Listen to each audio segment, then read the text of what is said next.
Hey, welcome to the Ethics Experts. If it's your first time joining us, welcome. And if you're a returning subscriber, hey, bestie, the world is a beautiful place just because you're in it. You see what happens when you subscribe, you get a bonus greeting on every single episode. On this episode, we talked to the one and only Matt Fawcett. He is a general counsel of a really cool, massive multinational company. But the way that he goes about doing his job and building his program, his compliance program, and all the other pillars within his legal department is really phenomenal. And I think he presents a lot of really smart frameworks on how we can be more effective and how we can show up as a business person and break this stereotype of a cost center. So hope you enjoy. I know you will. See you. Welcome to the Ethics Experts, where we're elevating ethics and compliance and HR to the strategic level it's supposed to be. Hey, Matt, how's it going? Good. How are you? Good to see you. Welcome to the Ethics Experts. Thank you very much. Thanks for inviting me, and it's great to be here. Yeah, been excited to get you on. Let me grab my coffee here. You know I can't do a podcast without coffee. Been excited to get you on. There we go. Cheers. Been excited to get you on, and I just want to kind of dive right in. I always like kind of starting with, how did you get into this space? Because none of us grew up wanting to be compliant, in ethics and compliance stuff like that. So what was your path in? Yeah, well, originally as a lawyer, right? I'm the general counsel of my company. This is the third time I've been the general counsel of a publicly traded company, but I would say it was really kind of in the middle one, a company called NetApp, where there was a confluence of compliance issues that started coming up, and even things like ESG and you recall the days where those were new ideas. It becomes like, where does this stuff sit?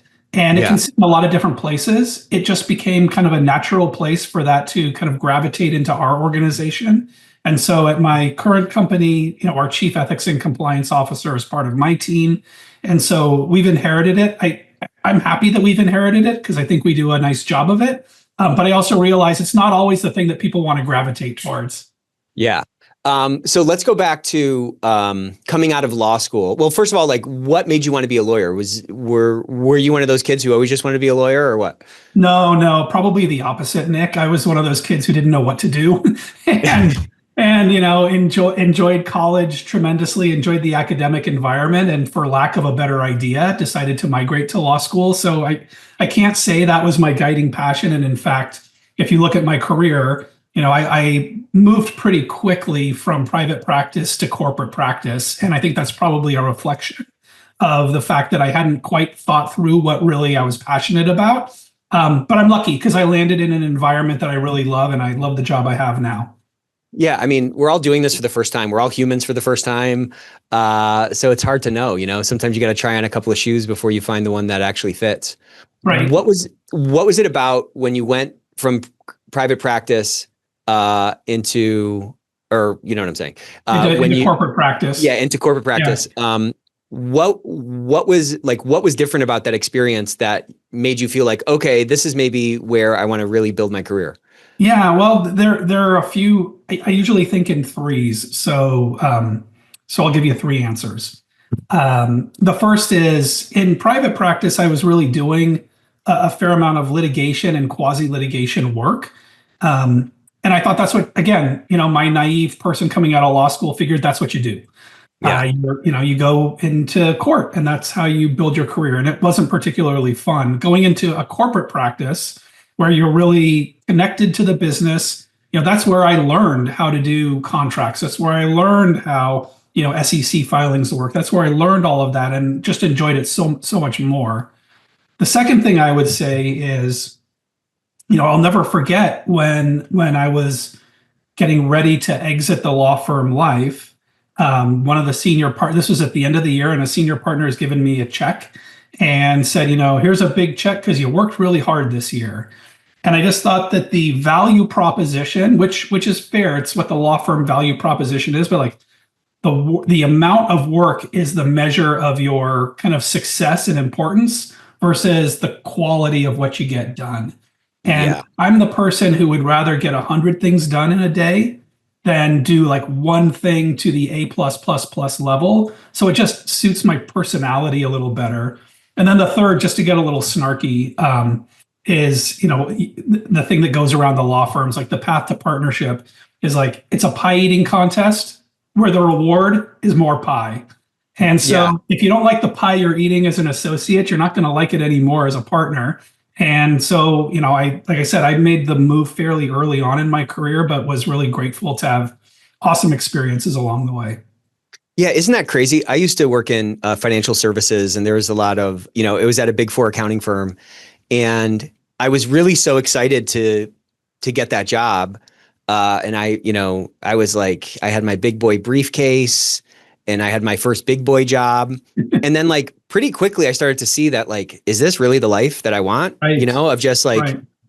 how many hours did you bill? And like, to your point, like it creates almost a disincentive to like be effective. It creates almost, it's just like, well, shoot, this should just take like this should be a really, really long report, and that means it's good. And it's like, well, no, a better report is maybe 20 pages, not freaking 200 pages, The model is not very well aligned to the basic interests of the client, right? I mean, let's just see it out loud, and that's too bad, because it does jade you in some ways, or depending on who you are, it can jade you. So I'm much happier in an environment where, my measurement is what did I succeed at, what did I not succeed at, versus how much time did I take irrespective of the outcome. Yeah, exactly. So you got a lot more variety. Was that corporate practice first job? Was that a public company as well? I think you said there was SEC filings there. It was 13 U.S. subsidiaries of a Japanese conglomerate, which was a listed company. So the coolness about it, to be honest, was I kind of supported 13 different companies all under one umbrella, but there was hardware and software and services and the burgeoning internet. So it was almost like a throw yourself into the deep end of the pool and just start going. So it was a really wonderful experience. I was going to say, what are some of the things you learned from that experience? It always seems like, these initial experiences we have when we haven't quote unquote seen it all yet, when we're so impressionable, they really, or like for me at least, like I carry them forward kind of throughout my life, working for a manager that I'm like, okay, don't ever manage somebody that way or whatever, were there any like lessons that you learned in that first chapter that were like really foundational or kind of made you the type of lawyer and the kind of, leader you are today? It's a good question, and one that I haven't reflected on in a while, but I'll say a couple of things. One is, because these were U.S. subsidiaries of a Japanese conglomerate, there was a high degree of cross-cultural issues that you needed to be sensitive to and think about. And when your internal clients are a mix of both kind of U.S. Western technology types of executives and traditional Japanese leaders and managers, it's just an opportunity to learn. It's like three-dimensional learning, right? So you have to appreciate all that. And that's been very valuable as I've moved on to work. Our company today serves clients in like 80 different countries, and people on my team, and I probably have people on my team in at least 20 different countries. So, having some of that cultural appreciation as you mature in your career makes a difference. The other was, reinforcing that you can't do everything to your level of perfection, right? There's a good enough. Yeah. And good enough that keeps things moving is going to be more valuable to your client than I got it perfect, but we missed a deadline, or I got it perfect, but the other side was waiting 5 extra days for something. So I think I learned that kind of blocking and tackling, very quickly, and being able to make that quick, good enough judgment. And I'll tell you right now, I've spent a lot of time as a leader helping younger lawyers in-house help draw that line too, because there is an urge, because of our training, because of our experience, probably because of our DNA, to want to make sure that every comma is in the right place and everything's great. But good enough is the standard we generally go for. Yeah, that was such a hard lesson for me to learn, because like I'm like a recovering perfectionist. But I mean, at some level, I was talking about this recently, I think on a webinar or something, like expertise in any field is knowing what matters and what doesn't matter. And so like you can spend a disproportionate amount of time making sure all those semicolons are in the right spot. But like if the essence of the message isn't dialed in and it's not going to actually cause the change that's necessary, nobody even knows how to use a semicolon anyways, to your point. So it does, but like starting to really zoom in on, or like get comfortable with like what good enough means, and that good enough is actually like the goal, is a hard thing to kind of calibrate. Well, that's where, like, I guess the wisdom of experience and judgment come into play, right? Because again, going back to, first year, second year, third year in a law firm, I can tell you there were plenty of times where I was reading a brief for the 15th time at 2 a.m. because like not everything has to be perfect before you submit it. But there's complete diminishing returns, I think, from that kind of approach. And the speed, and look, speed is the currency of business today. I really fundamentally believe that. And so our team needs to be able to help, if not inject speed, at least don't inject lag. And that's a big part of how I want to approach what we do. Yeah. I love how you put that. Like, speed is the currency, and, as you were talking there, I was thinking back to what you said about how, the private practice thing is sort of not necessarily organized to have as direct of an overlap between like success for the client. You said that a lot smarter than I just did. But it's almost like that then breeds this like oversampling of perfectionism, because like what else could be the currency in that kind of an environment, right? Whereas to your point, when you're in, corporate practice, there's 1,000 freaking things you have to be smart on, and there's 1,000 things going on, and you're getting pulled in all these different directions. And it is a different, when you ride a horse for like the first time, you're like, oh, I didn't even know I had a muscle there. It's like, you got to build that kind of a muscle, Yeah, it might not be intuitive because of the DNA of people who become lawyers, and it's certainly not trained. And you just reminded me of, this is a real thing that happened a couple of years ago. We were exploring building new relationships with a couple of different law firms, right? Wanted to rethink kind of the people who were serving our account. And, all reputable, well-known brand names were sitting down with the team that's making their pitch. And they said, here are the rates that we would apply. And I asked the question, okay, I understand that. And presumably these are the rates for like your A quality work, your A+ quality work. And the answer was, yeah, of course, that's our A+ quality work. And I said, okay, what would the rates be for your C+ quality work? Because we don't always need A+. Yeah, exactly. And you could hear a pin drop, because I'm not even sure that they were short circuiting. Yeah, right. They couldn't conceive of how to answer the question, because it's anathema to the approach. And I'll say that because, when we hire outside counsel, a lot of times it's because we don't have the capability. It's a very serious matter, and we do need A+, but not everything, right? I even say there are lots of things that are legal that don't need lawyers. And I think we're finding that to be true more and more today. But that approach, it doesn't always have it. Not only does it not always have to be A+, but it shouldn't, because if it is, you've got a resource allocation problem. Well, back to your point about injecting lag into, an environment or a system that runs on speed. You know what I mean? Yep, exactly. So tell me about the next place you jump to. My first job where I became a general counsel, I kind of came in at a lower rung. At the time it was a company called Ethico Dynamics. This was at the turn of the century when the fiber optic boom was like the most amazing thing. Yeah. And Ethico, my first year, got gobbled up by JDS Uniphase, which was it was the behemoth in the space. I think for an entire year, it was the most actively traded company on NASDAQ every day. It was the darling. And we had like a $100 billion valuation, largely built on a premise of a future of an unlimited need for bandwidth. And we were building all the little things that go into fiber optic networks. As meteoric as the rise was, the world changed when suddenly we realized the technology we brought to market has created more capacity in photonic networks than we would likely use over 15 years. And so the tragic fall was long and hard. But along the way, two things happened. One is I kept rising through the organization, and ultimately became the general counsel. That was my first GC job.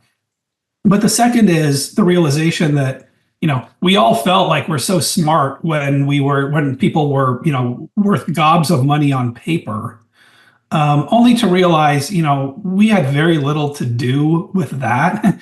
But the real challenge and the real learning and the real great experiences that I then took forward into the rest of my career came from how do you work through the hard challenges?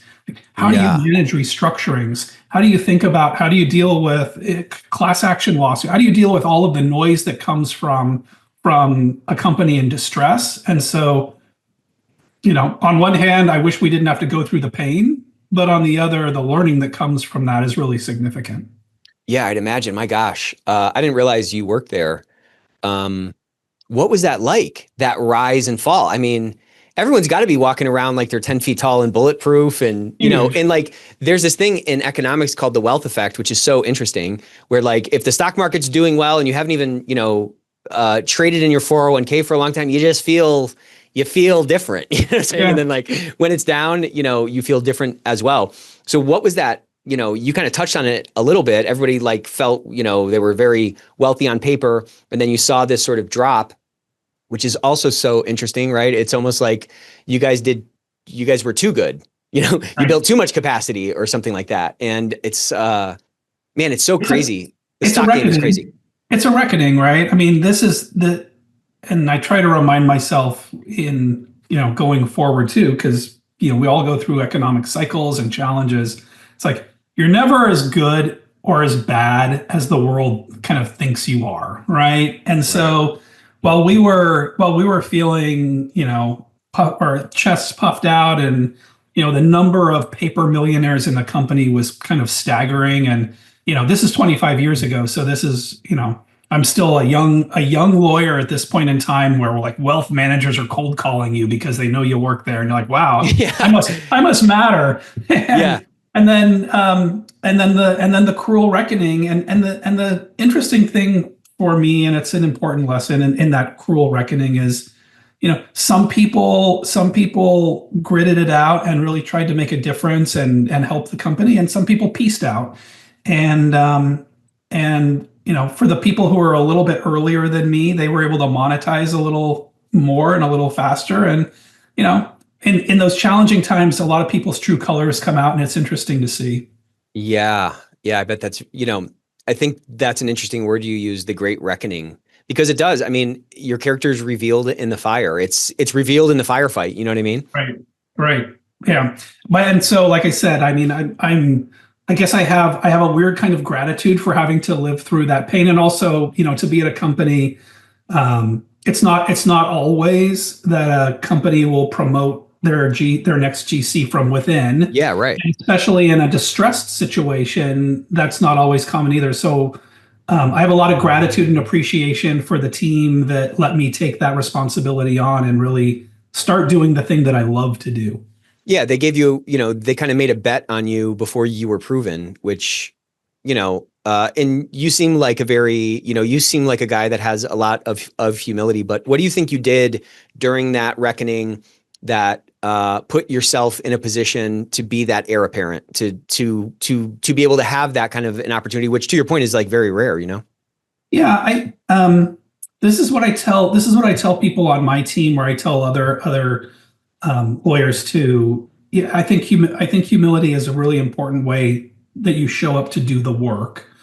I think building trusted relationships with your internal clients is key. I mean, I think if they know that you're on their side and you're trying to accomplish the same thing, you can work through hard things. But if they feel like you're always going to be the person who's looking over their shoulder and telling them they're doing something wrong, that's never going to work. But the important piece is, I think I was the word I'm looking for, vocal is maybe not exactly the right word, but I did state my intention and my ambition to want to build a portfolio of experiences that would let me be a general counsel. So it's not like one day I woke up and the board said congratulations. It's over the course of several years. I just took on different roles inside the company. So I took on the commercial team for a while. I then got lucky and got to run the IP team, and I got to run the security team. So, I guess that the point there is lateral moves are not a bad thing if they're in service of doing something beyond. And so I know a lot of people who aspire to be GCs want to do the very best job in the function, right? The function that they have. And usually if you're a functional leader in a legal department, it's one piece. It's not the whole portfolio. Right. But finding ways to get those broader experiences is really important to me. Yeah. And you can kind of build a reputation. You can build a brand inside the company along the way, For sure. I find, something you said there is so smart. I've just found, like, in my own career, if I don't have that next move lined up, it's hard to like organize what I'm doing right now. But when I do have that next move lined up, or not lined up in that like it's a foregone conclusion, but just something I'm running at, it makes it provides that like context. It provides that North Star that it provides a problem to solve for, and it makes it a little bit easier to like be more gritty in the hard times because it's, again, in pursuit of this other thing. Have you always been that way, like thinking about that next move, or was that did that goal of being a GC just sort of kind of start to bubble up as you were in corporate practice? No, I think, yeah. So I'll answer the question a couple of ways, and hopefully not to sound arrogant at all. But when I made my first move in-house, I've always been a person, maybe it's through ego or whatever, but I've always aspired to have leadership roles, and I'm like a hyper competitive person. So in the domain of a law department, the ultimate leader is usually the general counsel. So that's kind of always been a way that I'm naturally wired. But with that said, at the last place that I was, and coming into DXC now, where I've been just a little over a year, it's less for me right now. My role is less about what's the next thing I'm going to do, but it's more articulated as how do I build a department where I'm irrelevant? And what I mean by that is, my aspiration for the company I'm with now is to build a world-class legal team that, should I hit the lottery or get hit by a bus or whatever, does not need me to be there to keep it running. And so, to your question, I do have an aspiration, but it's not expressed as here's the next company I want to work for. It's here's what I think my job is, and I literally said that phrase to my CEO this morning because we were having a conversation about org. I mean, my goal, my aspiration is to make myself irrelevant. And if I've done that, then I think I've served the company and the company's shareholders well. That I think what you just said there is an important distinction, because that next step doesn't necessarily have to be a different job at a different company. It just needs to be something beyond where you're at right now, or whatever circumstance you're into. Again, just kind of acclimate current efforts in pursuit of that thing, Yeah, it's that. Yeah, you just articulated it in a way that now reminds me of one of the challenges I think I observe with different people, different teams. It's, if it's like we're just keeping the lights on, that's not very exciting to me, right? Yeah, right. You're a builder. Yeah. I hope I aspire to be. So what was, I know you got to work in a bunch of different sort of pillars of the legal temple before you got that first GC role. When you assumed that role, where were you at in the turnaround or the distressed sort of timeline? And what was surprising about, holding those reins that you had been kind of putting yourself in a position to hold for, presumably a couple of years? So that first GC opportunity, the company we were simultaneously buying companies and selling companies as we were trying to reorganize a portfolio to build for the future. And And so I would say we were kind of maybe halfway through that at the time I took the reins. And after I left, through the good work of a lot of people there, JDSU actually split into two publicly traded companies. And both of those companies are alive and well, and I've got friends at both of them. And so I'm really, really pleased to see how that worked out.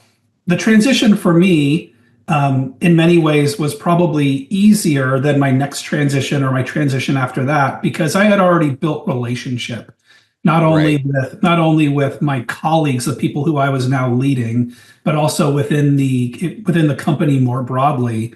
And, I can tell you, going from that world to a world where, frankly, you're an outside GC being hired in when the current GC is is either leaving or being replaced, and you're inheriting a team that has no idea who you are.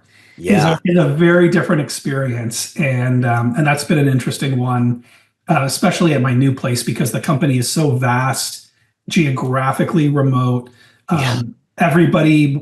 Almost everybody works virtually. So, it's the first time I joined a company where we work virtually. And, it took me an entire year before I even got to meet face to face with some people who are direct reports.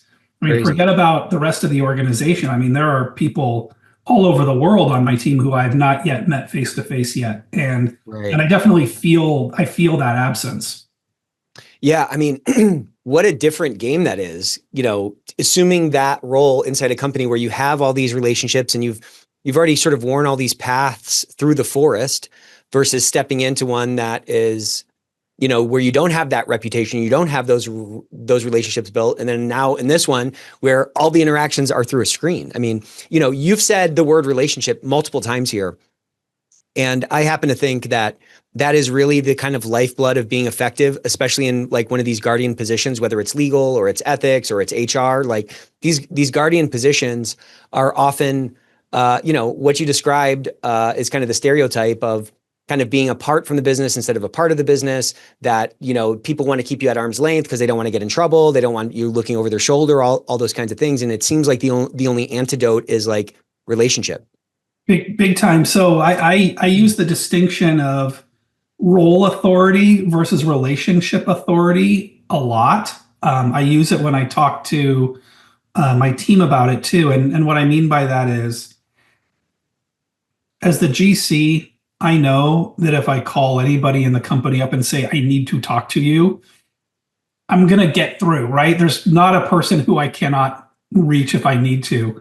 But if it's like, I need you to call me because I'm the GC, I think we're already at a net debit, right? That's going to feel like Fawcett's calling me because he's going to reprimand me for something.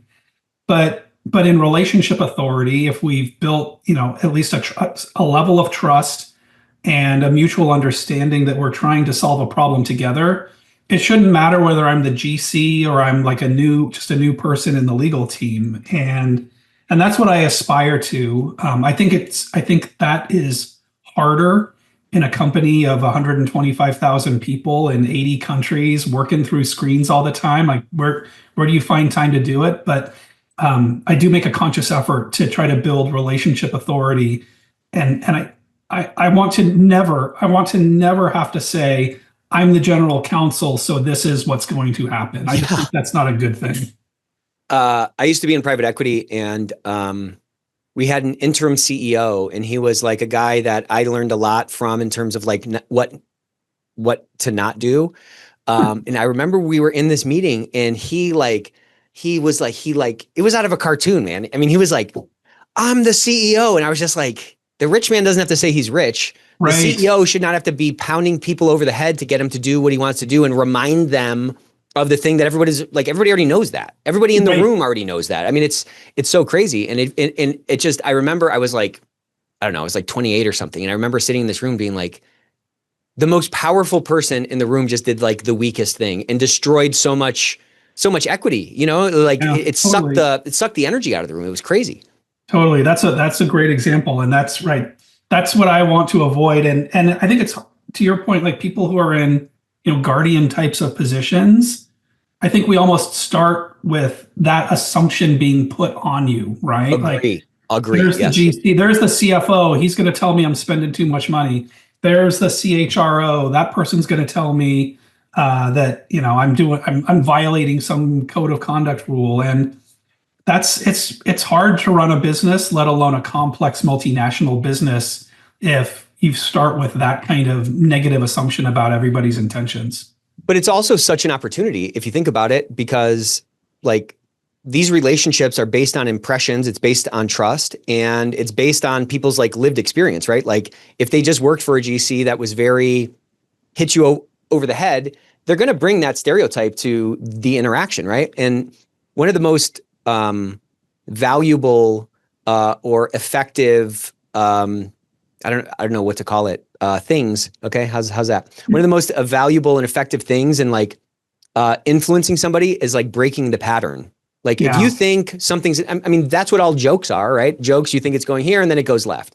And like we as human beings are like pattern recognition machines. That's why you can look at a picture and just be like, yeah, that's just a bunch of grass. And then you see some movement and you're like, oh, there's a leopard in the grass. Cause like that pattern change, you know what I mean? So there's so much opportunity in like changing the brand or changing the interaction, changing the brand of the department, changing the personal brand and building those relationships and really kind of shortcutting to that relational authority, which, I agree is like, that's the true authority. It's not the positional authority. Like, I've said this before, but when I became CEO of this company, I thought like, great, now people are going to listen. It's like, nobody listens. Okay. Right. People do what they want to do. Okay. Why do you think we in these guardian positions, whether it's legal or compliance or HR or whatever, why do we not sort of take advantage of that pattern interrupt opportunity that we have to really kind of juice the relational authority or the relational equity, which ultimately, in my experience at least, like drives actual effectiveness? Yeah, it's a great question, and I guess if I really knew the answer, I don't know what I would completely do with that. But I think there's a big element in the tone that gets set by a leadership team, and if that tone is, hey, the lawyer over there, or hey, the finance person over there, as opposed to hey, my teammate over there, or hey, my colleague over there, and so that's part one. I think part two, in defense of my colleagues and my colleagues in finance and HR, I mean, it's not infrequently that we are dealing with challenges, and we have to bring some painful medicine to an organization or a team or a person. And so I think there's always going to be some of that push-pull, but the relational authority, sometimes you even have to say it out loud. Like we're in a room, like, remember, we're on the same team. Remember, we want the same thing. I mean, just to like give that expression voice so people can remember this isn't oppositional, even when it feels like there's friction. And sometimes there has to be. Yeah, to your point, I mean, it's on us to reframe that relationship, because guardians by their nature are sometimes, guardians need a weapon, right? Like you have to have some teeth if you're going to be, fending off marauders or whatever that might be. Do you feel like you seem like somebody who's always been kind of wired this way? Do you feel like this lesson was just like taught to you in the way that you came up, and like you saw the value of it and you saw like, man, this is really how things get done? And maybe it was, again, I'm not trying to put words in your mouth, but like maybe it was like the importance of those relationships were perhaps underscored in the new position where you sort of stepped into that GC role and you're like, okay, this is really like my first order of business. Because I always tell people that if you're coming into a new role, your first thing to do is to build trust. Like when I came in, when me and my brother came into this company, we wanted to like roll our sleeves up and start, knocking down walls and like making changes. And I got advice from somebody, one of our mentors and investors. He was like, you're going to want to go in there and start swinging the axe. And he's like, don't do anything for 6 months. And it was like the best advice we ever got. Like, I still see the benefits from that trust we were able to build with like the team that was here. And I don't think that that was my initial instinct, even though I'm kind of wired that way. You know what I mean?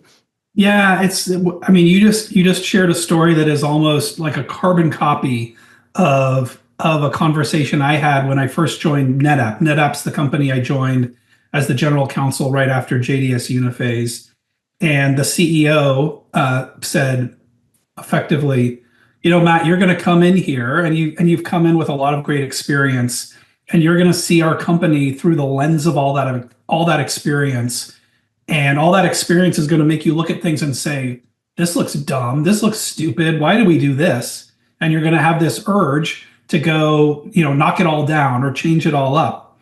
He said, but before you do that, try to put on the lens of this company, right? And assume that things exist for a reason. Maybe that reason is beyond. Maybe that reason doesn't work anymore. But look at it through the lens of this company, not through the lens of the old company. So I got, and that was meaningful advice. I mean, that was in 2010, 15 years ago. I still repeat that. I mean, literally not a year goes by where I'm not having that conversation as a reminder. And to your question, what's natural and native versus what's learned? I'm in my office here in Naples, Florida. My bookshelves here are loaded with management and leadership and related types of books because I was never taught how to do it. And right. The wealth of like real good thinking from hundreds of years ago to literally, blogs that get written today. There's so much out there that stimulates my brain and helps me articulate how I want to show up and how I want to lead. So I think there needs to be a native predilection for that, but I've been a huge consumer of information too, and I've found it to be quite influential. Man, I love everything you said right there. I read this book. It's one of my favorite books. What's it called? Psycho-Cybernetics. Have you heard of this book? I don't think so. It's so good. It's probably one of my top 5 books. If I got the title wrong, sorry, but it's Psycho-Cybernetics. Okay, and so the premise of the book is I'd highly recommend it. But the premise of the book is that like we all have like your brain is not you. Your mind isn't even you. Like you have a mind, you have a brain, and that's a tool just like your body. And it's a natural goal seek mechanism. And so, if you think about what, a good example of a goal seek mechanism is like a heat seeking, torpedo, where right. The way that runs is it shoots this way and then there's heat over there. So it changes direction and then there's heat over here. And it's just sort of going back and forth until it like zeroes in on the thing. And like, we have that thing in our mind. That's why sometimes you'll be in the shower and you come up with a great idea, or you wake up in the morning, you're like, oh my gosh, here's the answer. That's because that like goal seek mechanism that is your subconscious mind is like working on the problem. And so, you probably don't need more help on reading legal briefs or whatever, like right. Whatever lawyers do, or like how to get better at contracts. You've already sort of experienced that. And like what I found is that like the more just other stuff I'm exposing myself to, the more of these, great writings in leadership or persuasion or influence or all these things, like they all just kind of go into the brain, and like you kind of start to see the world in a bit of a different way, and you start to see opportunities to just naturally start to implement those things versus, the more sort of artificial, like, synthetic, like imposition of some kind of framework that you learned. It's like, if you're feeding the brain, it's just naturally going to come out. Yeah. So I totally agree. And the analogy that I've used that you just reminded me of is like if you take in your brain and you just imagine looking straight down at the top of a diamond, right? You see one facet, you see that surface. But then if you start picking it up and turning it around, you're seeing all these other facets, you're seeing all this other light, when you change the angle at which you approach something. And that's cognitively why a lot of great ideas happen in the shower, because right. You're not looking at the surface of the diamond, whatever that problem is. You might be drifting mentally and you see a facet of it, doing something differently.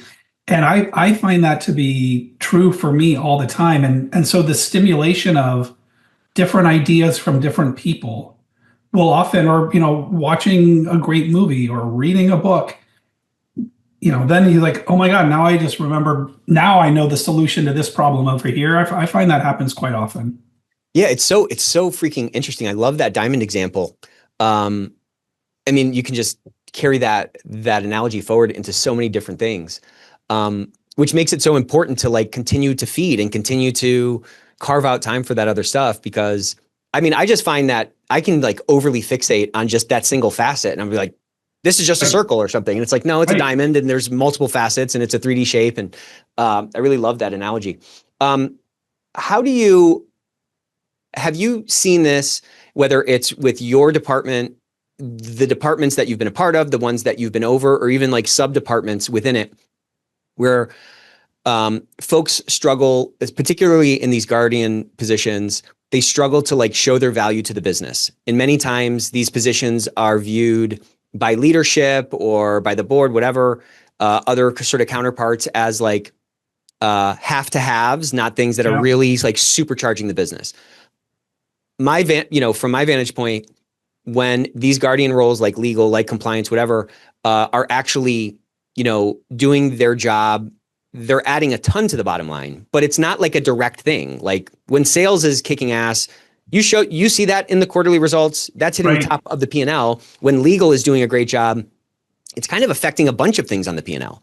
So like, have you seen this dynamic, and like how have you approached it, or what advice would you give to somebody who feels like, man, the work I'm doing is like really important, but like I'm not getting the recognition, thus I'm not getting the endorsement, thus I'm not getting the resources I need to really like take this thing to the next level?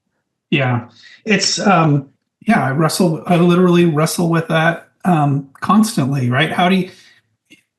With my experience, I know the value we provide. How do I express it in a way that translates to the business? So I'll offer a couple of thoughts there. One is, I think it's really important for the legal team to be highly transparent about where it's allocating resources and what its cost targets are. Where do we perform to budget, or where do we blow our budget? And the reason why is, I've sat through so many quarterly business reviews and monthly business reviews, and every other function starts with like, here's the P&L, right? Legal teams generally don't say, here's our P&L. So you're almost like starting off by saying, I talk a different language, you need to understand my language. Right. I try to flip that. So I say, here's my P&L too. And you can judge me by the same numbers that you're going to judge the sales team, that you're going to judge the product team, that you're going to judge the finance team. I think that, as uncomfortable as that can be, I think you got to be transparent and clear about that, because it's showing that you're integrated with the business, and you're aligning to the same important things that the business is aligning to. Yeah, you're starting out speaking their language, to your point. Right. And I think that's a credibility maker, even when you're not on target, right? Even when you're not on target, at least you're being clear about, we're not on target. So that's part one. The other part, which also feels so simple, but I find legal teams really struggle with, is, a company will have 3 or 4 strategic priorities for the year, right? And those strategic priorities are often expressed in sales growth, new product releases, different kinds of efficiency gains. And I say, we're going to align our department behind these goals, even if it's not completely intuitive today on how we're going to help grow sales. We got to figure out how to grow sales. Even if it's not intuitive today, how we're going to help the operations go faster, that's what we have to do. And I challenge us to say, if the work we're doing on a day-to-day basis is not aligned with the company's strategic priorities, then we have to ask ourselves, how important is that work? Yeah, right. But it's also really easy to fall in the trap of, there's a mountain of stuff. And that's the third point, because you talk about resources.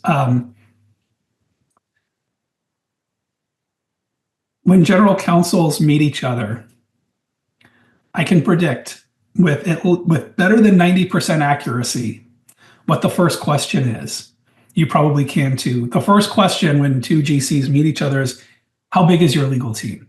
Yep. Right. I get that question all the time. And I point that out because there is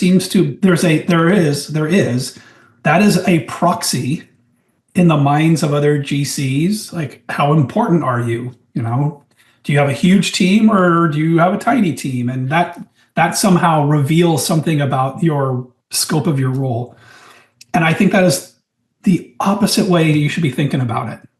I think that is completely upside down. And, you know, I am really proud to say that the legal team that I left at my last company was half the size of the one I inherited, because we just learned how to do things differently and more efficiently and better.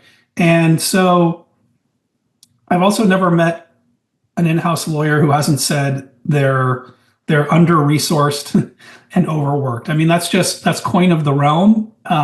So the trick to me is not how do I get more of something. I always say I hate people saying I need to do more with less. I hate that phrase. I want to say, how do you do less? How can you do less, right? And get more. Yeah. and get more. Let's focus on what really matters, and don't just say, you know, now I need to work 50 hours a week or 60 hours a week. It's like, how do we maintain our lives knowing that there will always be pressure to be efficient? So I would like to say that the company, when I leave the company I'm with today, the legal team will be better, more efficient, faster, cheaper, and smaller. Not because I'm trying to get rid of people. I mean, just natural evolution. But that's my aspiration. My aspiration is not to have a team that's twice as big. It's to have a team that's half as big, but doing more.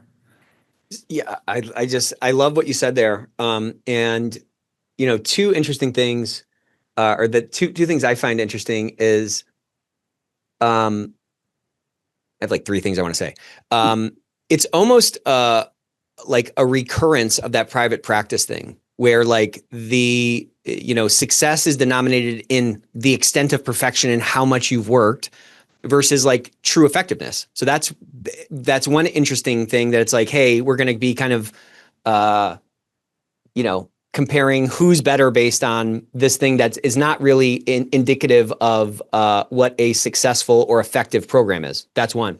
But I also find I believe that like this cost center, profit center thing, this like false dichotomy that seems to exist in the business world.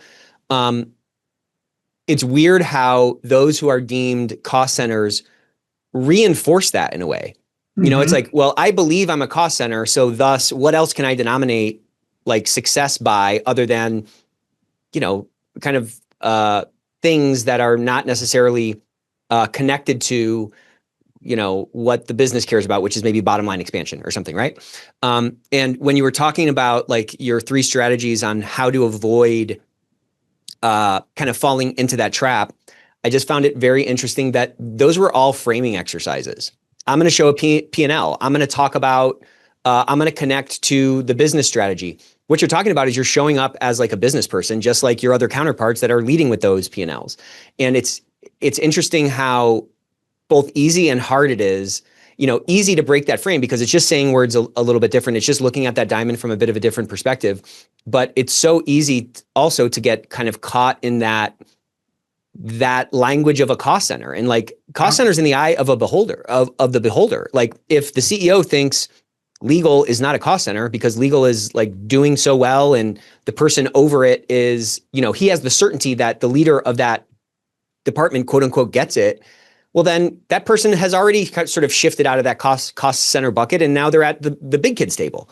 So it's like you just have to pull your chair up to the adults table to get out of that. But like so many of us, we're not willing to do it, or we don't see that like these chairs have rollers and we can just roll over to the other table and just kind of start talking like an adult. You know what I mean? There is it's clinically true that we generally prefer to be in a comfortable zone than in an uncomfortable zone. But there's not a whole lot of learning that happens in a comfortable zone. Learning happens when you get to the discomfort. So no, I think that's well said, and I agree.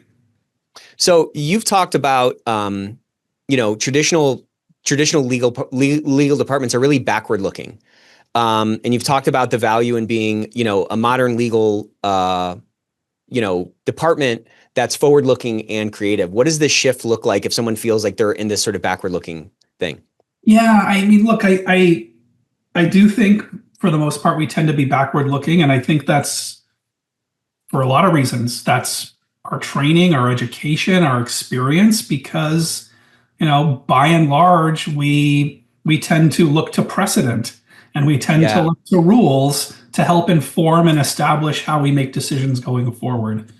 But I do think today that approach is only marginally informative. And I think that's true because both the pace and rate of change is so significant. I mean, just in the last 5 years, companies had to deal with COVID, then remote work, now return to office. We've never confronted that before, right? We're confronted with changing landscapes and geopolitical tensions that put multinationals in a real bind when it thinks about how do you comply with U.S.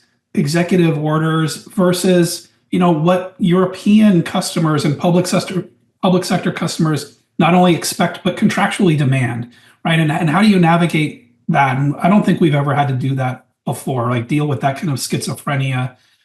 And I also think, here's another example just on how much change has happened. You can look at the graphs on the more data will be created this year than in the history of the world, right? The pace of data creation is really, really significant, and that creates all sorts of challenges and opportunities. But even something like, legal operations.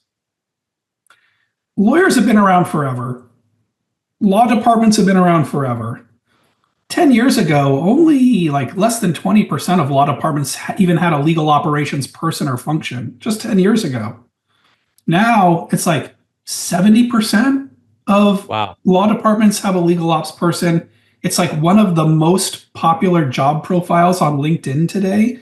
And that just shows like what I would call like a seismic shift in the priority and scope of what a law department is supposed to do. And you can't look at precedent to figure out how to deal with all those things, right? So to me, that's like the thing I say is like the recipes for the future are not in the cookbooks of the past, right? We're going to have to write some of our own recipes. So what does that look like? To me, it's some simple stuff like asking the why questions, right? Not assuming, hey, this is how we've done it. It's like, why did we do it that way? Is that still relevant? What if we did it a different way? Or like the big question that I'm asking literally almost every day, what if we don't do this at all anymore? What would happen? And I think the forward-looking legal departments are saying, even from super successful companies, they're going to say, what we did before is not going to carry us forward. So let's really examine some of those fundamental things. Yeah, it's like you need to have a flexibility that I love how you put that, both the ability to ask why and then also to ask like what if. What if? Yeah. Fundamental stuff. Yeah, I love it. So man, this was really great. Really an inspirational conversation. I appreciate you hopping on. This was really a lot of fun. Well, it's my pleasure. I had a great time. Your background is so much better than mine. Well, thank you. Well, I'm not in Naples though, so I got to do something. Thank you for having me. I really appreciate it. Absolutely. We'll see you next time. Take care.